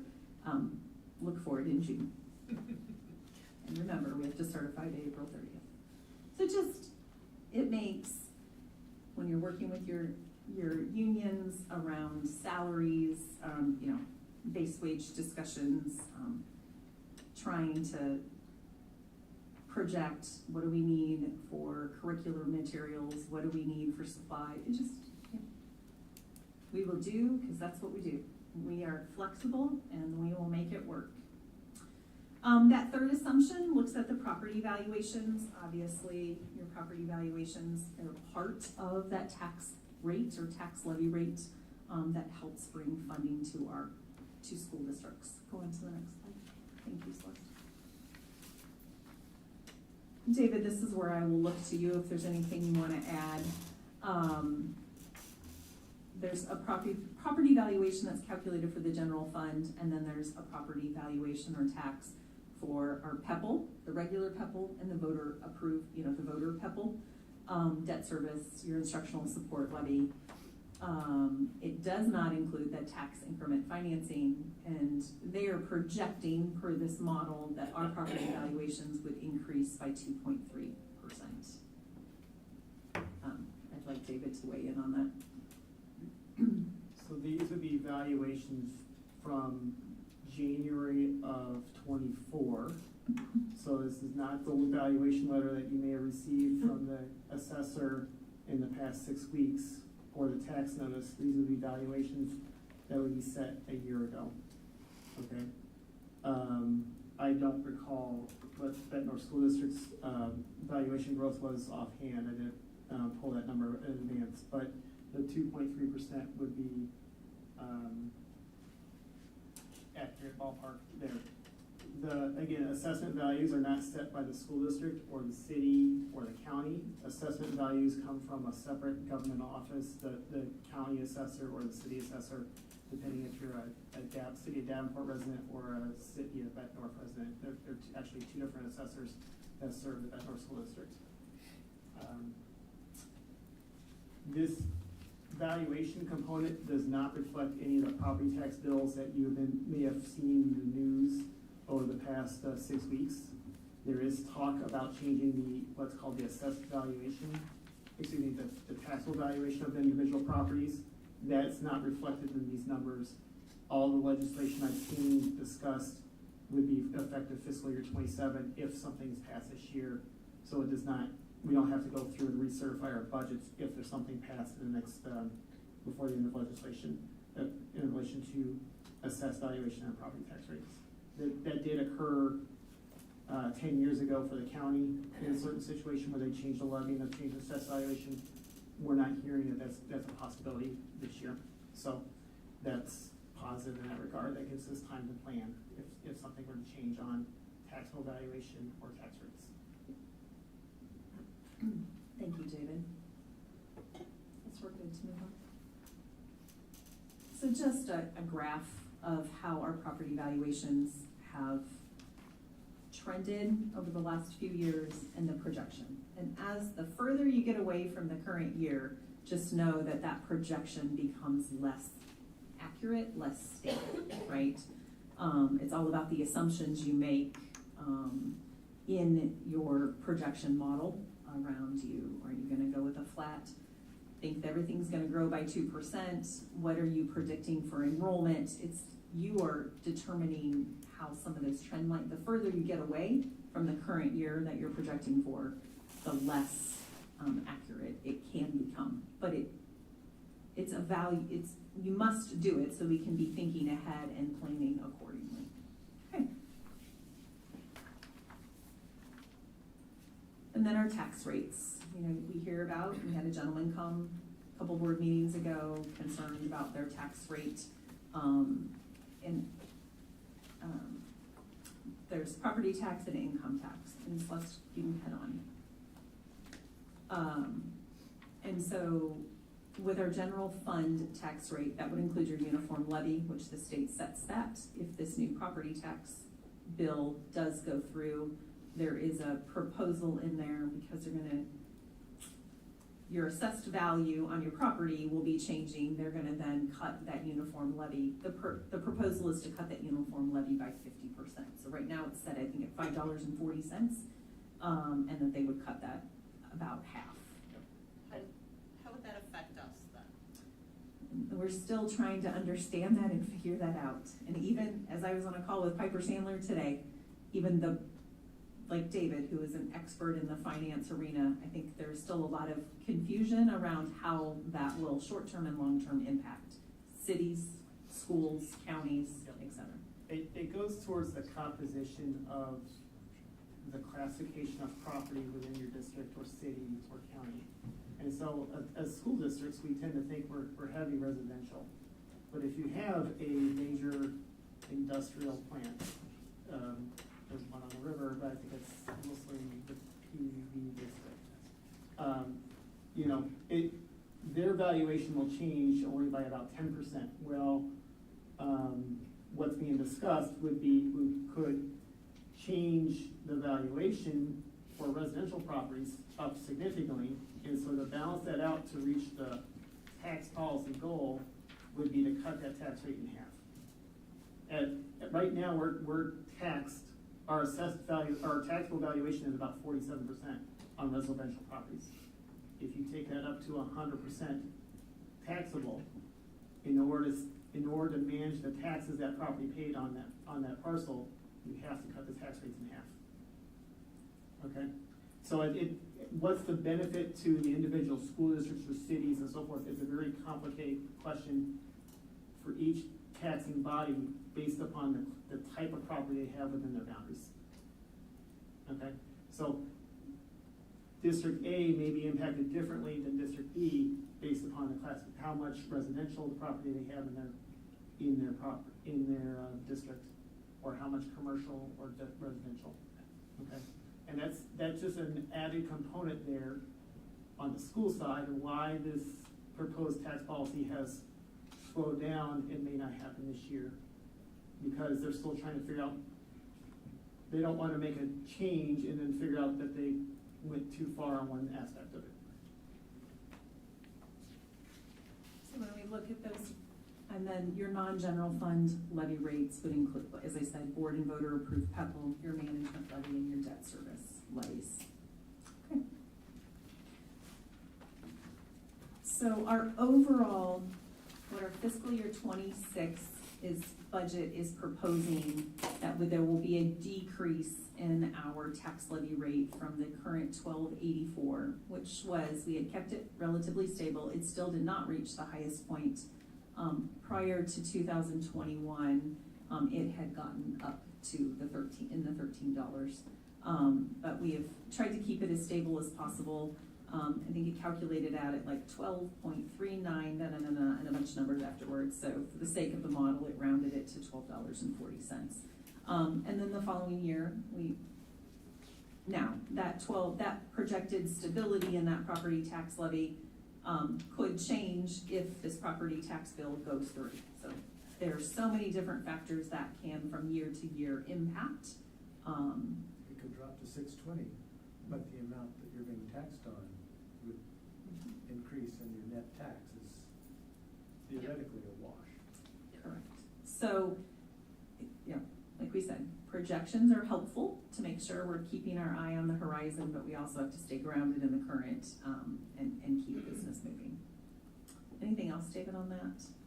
No, I agree. For modeling, when we're looking 3, 4, 5 years out, you model off of what's the current law. And so that's what we're seeing here on the projections here. And also I reiterate that a school district such as Bettendorf only has about 2 levies that has management flexibility to adjust it based upon the needs, being that management levy and that cash reserve levy if you qualify. Everything else is a function of the formulas that derive the revenues based upon that student population. So this is just our proposed levy components broken out, so you can see which percentage of the total overall pie, so to speak, is going where.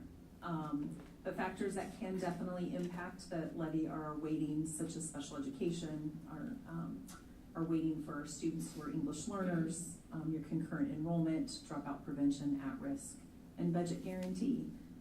We are in budget guarantee again this coming year, and I'll address that in a little bit later. Celeste, next slide.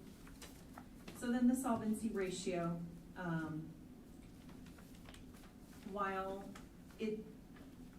this is not the one that the state really looks at to determine your overall fiscal health, this does impact whether you can levy for cash, right? And so you need to be above 20%. What's interesting about this is we are not able to levy cash next year for fiscal year 26 because we are at over 20% at the moment. But as you can see, our solvency ratio is projected to be in a somewhat steady decline. And so that is something we definitely need to make sure we are monitoring. And what's not as prevalent in the projection model, given some of the transitions recently, we have worked really hard as we have talked with you all to evaluate every position. Well, have over 5 years since I've been here. Every position that becomes vacant is evaluated on whether or not it is needed moving forward. And we have not filled numerous positions, both in the classified side and the certified side and the administrative side, since over the last 5 years. And we have been working with union leadership. We have been working with administrators. HR and I have over some reductions in sections. As Alan can attest, he has worked closely with us over the last 2 to 3 years as his enrollment at middle school looked to stabilize from its highest point to where it is now, has done an amazing job being collaborative with us on evaluating every position that became vacant, whether it was through the early retirement offerings we offered in 22 or this current year, to really say, is that position needed? And we've reduced positions at middle school. This year we worked with high school and elementary, and so due to our enrollment, we don't have the need for all the sections and positions, and so we are not filling them because that is fiscally what needs to be done to be responsible. I can't commend our HR team enough. It is a lot of work to do this, and the collaboration we've had with our union leadership partners around this and administrators. These are not easy decisions. We are not, and I want to make sure it's clear, we are not going through a formal reduction in force this year. We are looking at helping right-size staffing through attrition. And because of your support through an early retirement, that also helped us manage that as well. So I just want to make that clear. These are not easy conversations, but we're, at the moment, we are not having to go through a formal reduction in force. Quick question. Mhm. To go back when you'd mentioned, and I didn't catch that you'd stated you have to be over 20% solvency for, what is that? I think I think it was just a misspeak. You cannot levy a cash reserve levy unless you are below 20%. Thank you. I Yes, see. I probably I missed see. that. Thank That's you. what I was, thank you. Yep. Thank you. Okay. Moving on. So that unspent authorized budget, I feel like it's unique to Iowa, but it may not be. I've not ever encountered this. And so it is the single most important general fund measure and is used by the SBRC or the School Budget Review Committee and the State Board of Education in determining a school district's financial position. If that UAV falls below zero, you will just trust us, you don't ever want to be there. We can talk to our partners next door and they will tell you. So I actually worked with Piper Sandler today because if I had brought the solvency ratio graphs and the UAV graphs that we were projecting, it was not going to look pretty. In 2 years, we would have been at zero or a negative. We're making some adjustments. Can you go to the next slide? You will see we do need to bring our unspent authorized budget down. We had a unique blip last school year, but I do believe that was the timing of the reimbursement for the federal ESSER dollars that we got. We worked with you all, provided some additional information around that miscellaneous income, and 75% of that was due to those ESSER funds. So we'll be doing okay in the projections. We just have to watch it because as in the first projection I was working through with Piper Sandler, when I got on a call with them today, it dropped quickly. Like at 1 minute we're hovering 20%, and then within 2 years we are almost at a negative number. And so this is one of those measures that can move quickly up or down, and you need to be mindful of it because the state will watch as you get to that zero place. But we feel that in looking at our expenditures and staffing, that, you know, We have to remember, this is the functional equivalent of one-time money. correct. Right? It's not gonna be replenished. Correct. So if we spend down 10 million, we don't get it, it's not still at 20, it's just gone. And if we made a long-term ongoing commitment, in 2 years, we're in trouble. Correct, and so, thank you, Director Lynch, for bringing that up. So for instance, as we look at the re-estimated fiscal year 2025 budget, we look to be on pace to overspend our revenues by about $1.5 million. It's not panic, we knew that. Our salary packages over the last few years have outpaced our new money, right? And cost of doing business has gotten more expensive. The state aid coming in has not grown at that same pace of cost of doing business. And we know we had a healthy UAV, and so spending that down is not catastrophic. Projected, I feel comfortable in the next 2 years. When you look at the next year, it was on target for fiscal year 27 to be down another $1.4 to $1.6 million. But moving further out, if we continue, have to be mindful of tightening up expenditures if revenues do not go up. And so we're working with our teams on that, but I don't want to, it's not a call out that we're in crisis mode. It's just, again, my reminder, as the board that's been with me for 5 years knows, I've said this all along, we just need to be mindful of enrollment. We need to be mindful of the reduced revenues coming in and plan accordingly. And I feel like the team, and finance team, the HR team, our building leadership teams, our union leadership have worked collaboratively to keep us focused on making sure we're being proactive in that piece. Okay. Aid and levy components. This is that worksheet. We build. Like I said, a lot of it is already pre-populated by the state from the resources that they have. It is our legal maximum that we can spend. You have a copy of the publication that was in the newspaper. I have 2 slides that show what was published in the newspaper, and it shows our resources and requirements that we expect for the year, as well as our overall tax rate. So our public understands what our levy rate will be, what our projected revenues and expenditures will be. Okay. And just, as I said, as we start to look at our certified publication, just overall in summary, our tax levy is coming down. And our budgeted projections in terms of revenues and our categorical revenues are increasing by the state supplemental aid of 2%. And then our budgeted projections for the majority of our expenses are based on that 2%. Forecasted on 2%, given that is the rate of revenue coming in, but salaries and benefits were projected at 3%. Looking at the average of what the total salary packages over the last few years have been, we picked that. We're still not settled yet for this year, so we don't know where that will be. So we looked at some averaging, some trends of where the total packages have been over the last few years, and used approximately 3% kind of.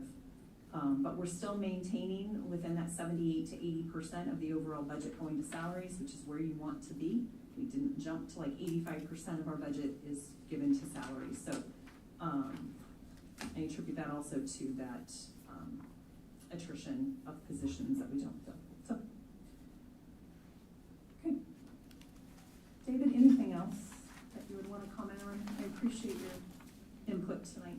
Again, industry I'm in, budgeting a budget's a picture in time. There is a process to amend your budget later on. What can't change is the tax levy rate that is adopted tonight. That's set for the year. And so,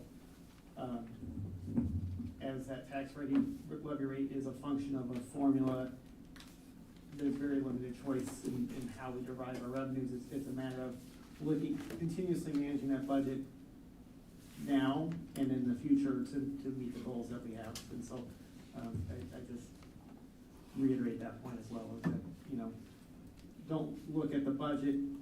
If you look at last year's budget this time, you're like, well, you said this number, and you're way off. Like, yeah, that was a year ago. That was 18 months ago.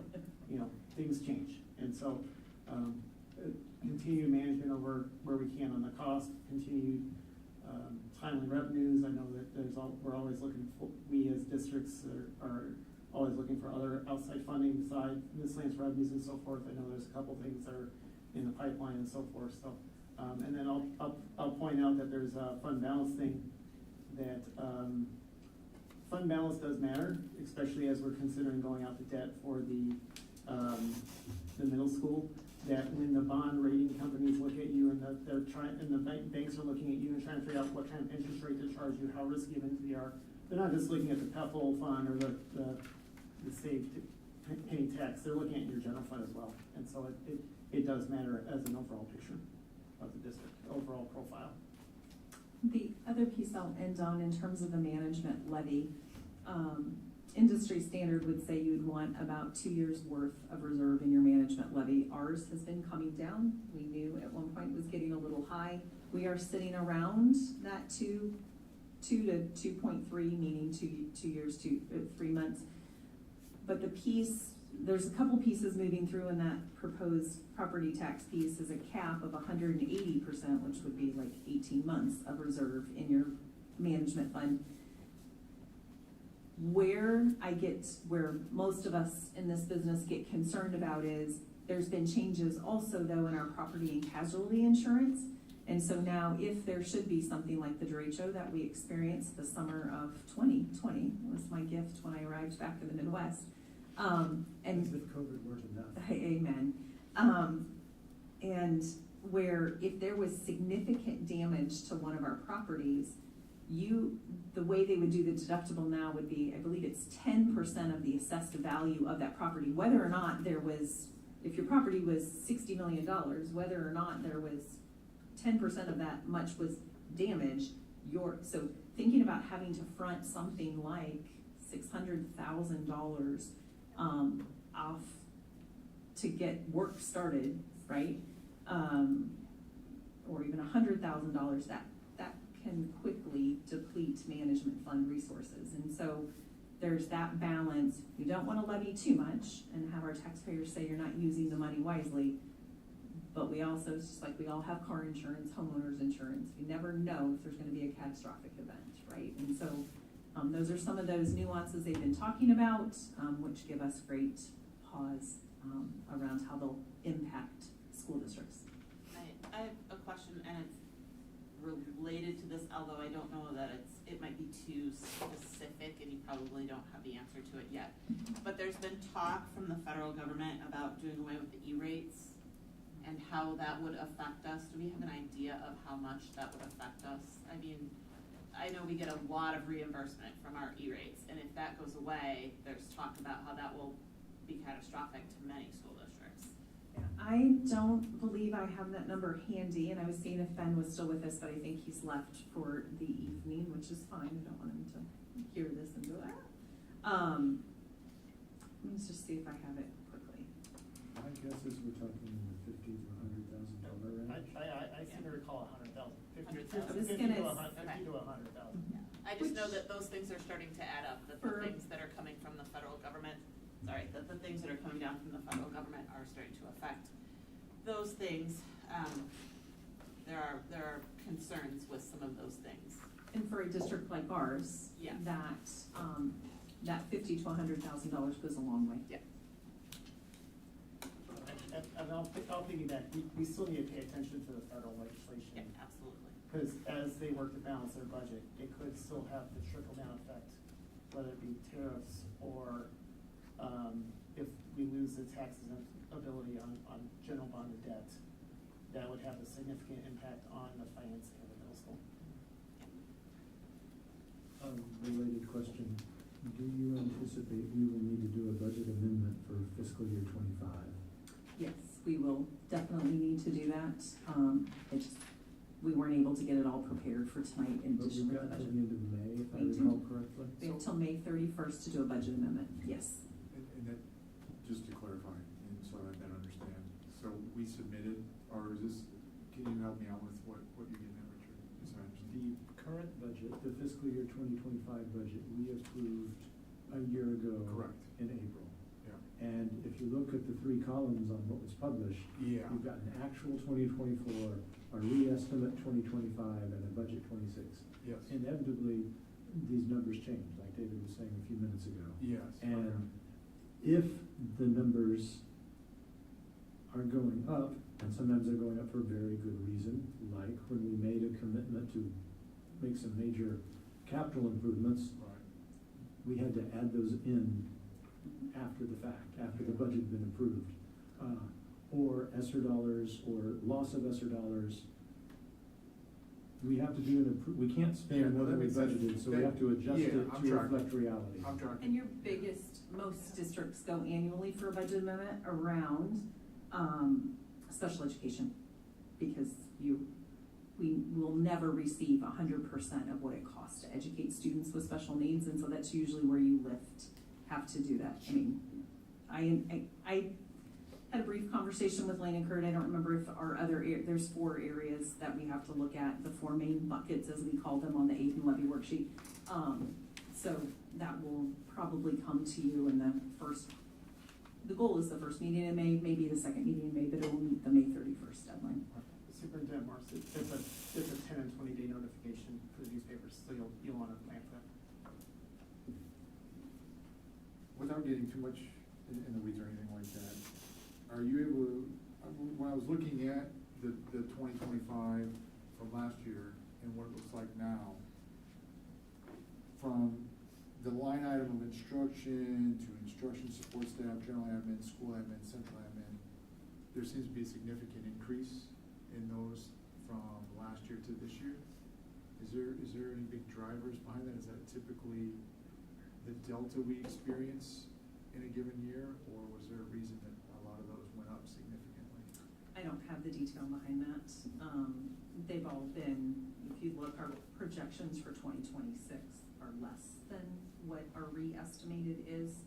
So I'd have to talk with Kurt about what the detail. I don't have the detail. Yeah, I can mark that maybe as a follow-up. I'm just curious, I noticed some of those. I don't know that they're significant, but yes, as David said, when we estimated where we would be versus what expenditures have come in at, you also have to remember we gave a salary increases last year that outpaced the revenue we would receive. And in those buckets would include salaries and benefits to that, and all of the statutory costs that come with that. Yeah. Ryan, what lines were you So looking the at? line items, just to be clear, are on the instruction, starting after total resources, so it's line items 24 through 30. So that includes instruction, student support services, instructional staff support services, general admin, school admin, business and central admin. And just when I was looking at what we had in there last year, 2025 compared, a lot of those line items are over $1 million, in some cases 1.5 to 1.8 million, or close to 2 more than what we had before. So I was just curious on that increase. That's what I was referencing as the significant increase there. Director Ryan, thank you, Ryan. A lot of that, from a budget perspective, is reserves based upon, you don't wanna exceed your budget and actual, and because we're having to approve the budget in May, and we don't necessarily know what expenses may occur in June, the budget professionals, such as Kurt or myself, tend to lean a little bit heavier in that re-estimate column, just to make sure that we don't put this district in a negative spot where you've overspent a budget. Overall picture, organizations tend to spend about 95–93% of their budget because of actual to budget results. You tend to underspend line items, whether it be attrition in positions or not using everything in a purchase service or something like that. It may be a utility estimate, just depending on the different buckets. You listed off about 5 or 6 very large buckets, and so there can be a lot of factors in each of those, whether it be salaries, benefits. Benefits is another big one. You may plan for family insurance. It could have been a curricular purchase where we paid for 5 years. So that may constitute an increase. Mm-hmm. So what you're saying, if I'm I just wanna make sure I'm understanding you correctly, I appreciate the additional information, is that some of that may be kind of a buffer, so to speak, to ensure that what we do, we have a good ceiling for. A good ceiling. You want to, on a board level, you want to make sure that ceiling is reasonable. Okay. But you don't, because you are giving certain authority. But again, remember, a number of contracts come to the board level to make that final approval on that direction, or that staffing level comes to the board level of overall, here's a contract and so forth. And so that's where your key control comes into play. But from a finance perspective, we also have a goal to keep us not exceeding certain budget line items. That's going to get us in trouble with the SCRB and the state. And upon that final audit, we need to look at the final numbers and say, how did you do to your final budget? And so we do create those buffers occasionally. Okay, thank you. And like David said earlier, and I said earlier, there are projections, and where this will come out as a final amount is when we get our audited actuals for fiscal year 25, which hopefully will be much earlier next year than they are this year. Because we've still not Got 24s, correct. No, but remember that we did an RFP and you all selected a different accounting firm. So, we'll continue to move forward. Great questions, thank you. Any other questions?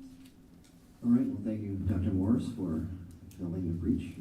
Loss of our finance director, which that loss is being felt up and down our organization. And we'll transition to roll call, please. Director Larkin? Yes. Director Lynch? Yes. Director McGivern? Yes. Director Smithson? Yes. Director Castro? Yes. Director Champion? Yes. Director Frank? Yes. Motion carried 7-0. Okay. Let's start with board shared communications. I'll start with Director Castro. Let's go counterclockwise.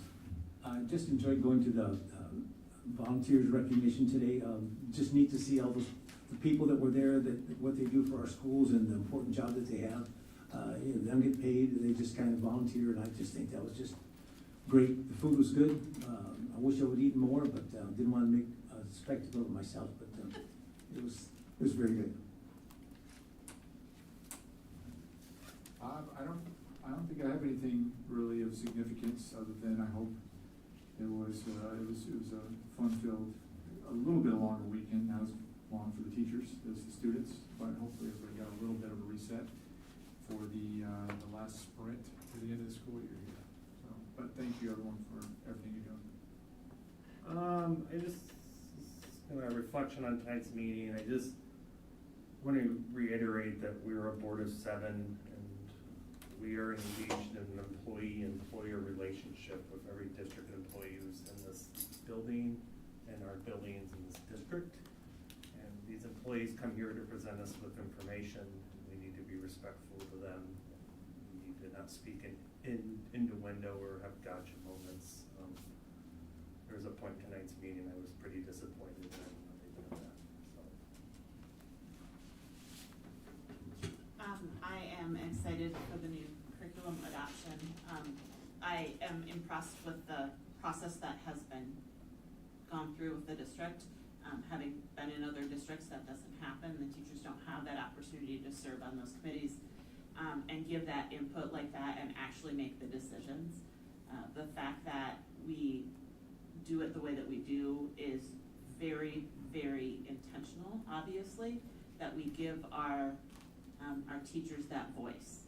And so I just want to thank administration for doing that. I just want to thank all the volunteers also. Thank you for everything you do, and you help our district a better place every day. Thank you. So I think that the students who earned the Students First recognition also deserve another shout out. So well done, very impressive. Keep it up. I was actually thinking that in many respects tonight was kind of the platonic form of a school board meeting. We had a very substantive, engaging curricular presentation and discussion, and we had a very substantive and engaging budget presentation and discussion, you know, reflecting what we want to do and thinking about that curriculum discussion. If we want to be the excellent district that we know we can, we want to find what is the best thing for our students. And that's what they talked about. And not once did anyone say, we ruled this one out because it was too expensive. We didn't talk about a price tag at all. We talked about what was the best quality. And I was very happy about that, even if I do have to worry about price tags too. I'm glad that was not a decider in our decision-making process. Thank you to middle school staff, Alan, Rachel, for your team, and you know, that's one of those important projects that falls into those other duties as assigned. You have your daily tasks, and you have your special projects, and if you amortize those hourly costs, you know, it's good to be, there's no pay that you can make to substitute for that, so it's a labor of love, it's important work, and that it has immense value for us, so thank you for taking the time to do that, and for all your presenters that were here tonight as well. Okay. Moving on to the calendar items. See everyone back here on May 7th. Note graduation as well. Evening experience. Will we cross the river? We will. That's right. I totally forgot about that. Yeah. All right. And do we have a motion to go into exempt session? I'll make a motion for 9.01, motion to enter into an exempt session and provided of the Code of Iowa, section 20.17 sub 3 and 20.9 for the purpose of discussing strategies for negotiations. I will second that. Roll call. Director Lynch? Yes. Director McGivern? Yes. Director Smithson? Yes. Director Castro? Yes. Director Champion? Yes. Director Frankie? Yes. Director Ward? Yes. Motion carries 6-7. All right. Take a short break.